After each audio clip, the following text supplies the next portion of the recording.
পুরী থেকে কয়েকদিন ঘুরে আসার পরেই স্কিনটার এত বাজে অবস্থা হয়েছিল, আজকে ভাবলাম একটু পার্লার থেকে ঘুরতে যেতেই হবে। আর বেরোনোর সময় দেখছি উজ্জ্বল এত কিছু তার নিয়ে ব্যস্ত।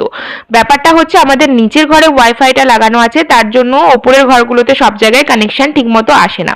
সেই জন্য একটা এক্সটেনশন ওয়াইফাই নিয়ে ওপরের ঘরটাতেও লাগানো হচ্ছে। আর এদিকে আমি পৌঁছে গেছি পার্লারে। আমাদের বাড়ি থেকে পায়ে হেঁটে 5 মিনিট লাগেই পার্লারে। এখানটা ভীষণ ভালো সার্ভিস দেয়। আমার একটা বন্ধুরই এটা পার্লার, আর আমি করেছিলাম হচ্ছে ভিএলসিসির হোয়াইটনিং ব্রাইটনিং ফেসিয়ালটা, তার সাথে একটা ডি10 করিয়ে নিয়েছিলাম, কারণ ফেসে হচ্ছে ভীষণভাবে ট্যান পড়ে গেছে। বাড়ি ফিরতে ফিরতে 12টা হয়ে গেছিল। আর আমার স্কিনে হচ্ছে পিগমেন্টেশন দেখা দিচ্ছে।